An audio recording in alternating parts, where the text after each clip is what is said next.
Good evening, everyone. I want to welcome you here to Prog Monster. My name is Murph. I am the host of this show, a show dedicated to progressive rock and other forms of rock music. We are back here today to do an episode of What's New. This is a show I do once a week on Saturday nights, in which I discuss an album that's come out in the current year, which for us is 2024. I've chosen an album that is progressive in nature, of course. I do apologize, my eyes are kind of really red today. I don't know what happened, but they're itchy as hell, so I'm going to try and be not irritated too much. Anyways, the album that we're doing for What's New today is called Elephants of Scotland. That's the name of the band. The album is called Brains. So just for your information, Elephants of Scotland, there's nobody in the band from Scotland, and I seriously doubt any of them are elephants. So not sure why they chose that name. It's kind of an interesting name. I don't mind the name, to be honest.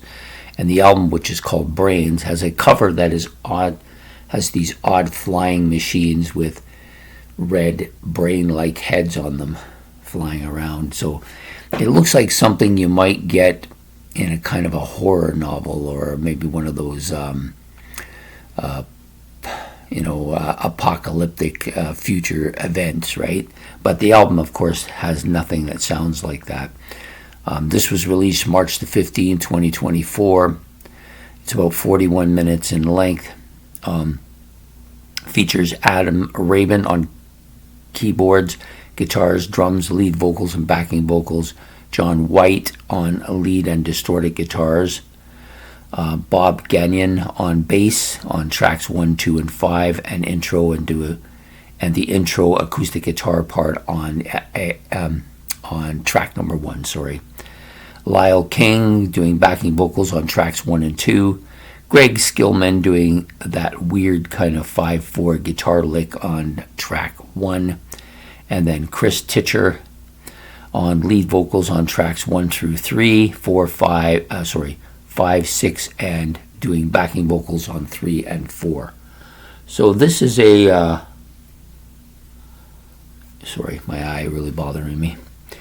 It's an interesting album. I didn't really know what to expect from these guys. Based on the cover and the fact that they were prog, I thought it would be probably fairly symphonic, heavy prog, but none of that here, I don't think.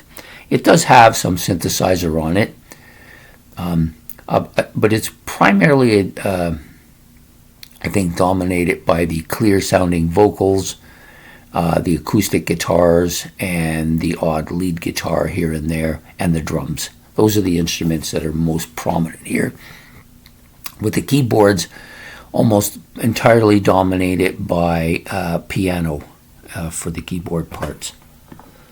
Sorry, I'm having a problem with a gnat that's been flying around here for the last hour.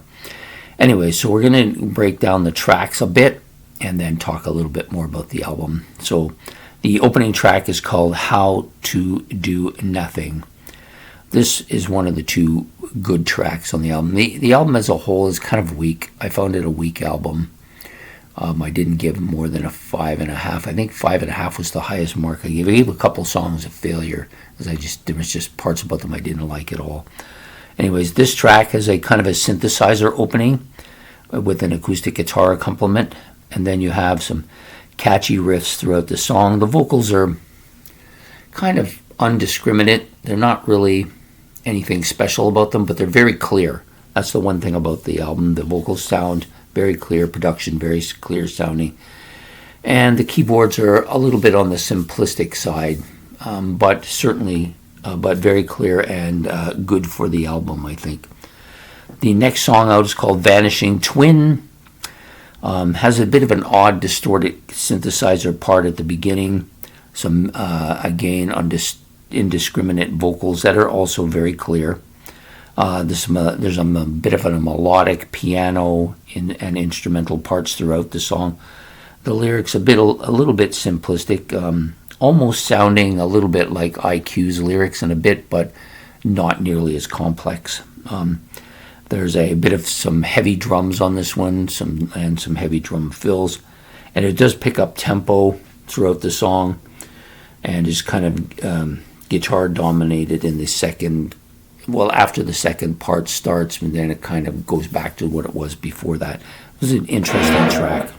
I didn't mind it. There, I got him. He's gone. Cool Rabbits is the next track out.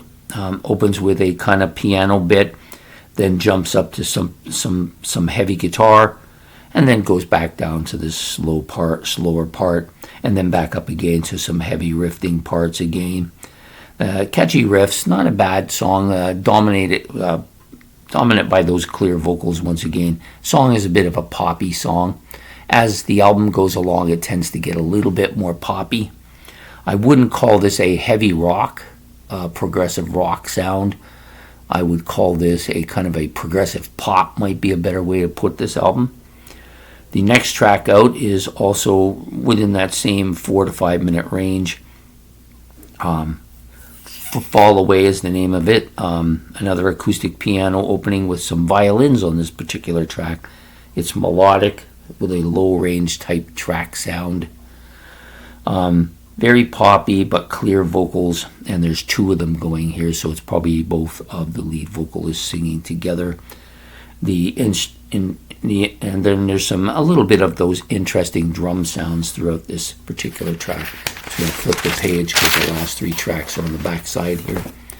So we have the next track is the shortest song on the album, Too Many Voices. I think this is probably the best track on the album. It's got poppy vocals, a low-end acoustic guitar sounds. There's more domination here by the bass than there is on the other tracks, and just a little bit on the catchy side this track, and probably my favorite on the album, like I said. The last two tracks are both 8 minutes and 8 minutes and 3 seconds. Tempest of Tarragon is the first one. It's got a kind of an eerie keyboard opening, but then you got this kind of poppy percussion sounds that are going on. The vocals are clear but also very poppy, and it picks up pace a little bit and almost has, it doesn't sound like them at all, but it has that Bare Naked Ladies feel to the music. It's kind of boppy and feels like it's not serious, that kind of thing going on. There's a little bit of that feel. When it started going into that, I think that was the first thing that popped into my mind. It sounds a little bit like the Bare Naked Ladies. Then we have the final track on the album, which is called Picnic.